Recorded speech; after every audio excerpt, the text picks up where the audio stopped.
How to scan QR code on any Android.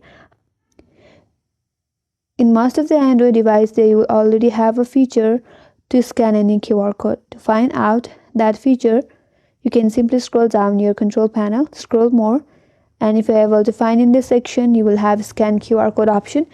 If not, swipe to your left and there you have an option to scan QR code. All you have to do is tap on it. After that, you will land in this interface. Now from here, using these links, you can simply scan any QR code. If this feature is not available in your Android device, then what you can do is open up Google in your device. Once you open it up, if you navigate to the search bar, and under that there is a small camera icon that's basically the Google Lens. Tap on it. Now if you already have a picture in your gallery, you can simply use that from your gallery. If not, you can simply take a picture with the help of this Google Lens. Tap on it, and using this Google Lens, you can scan any QR code.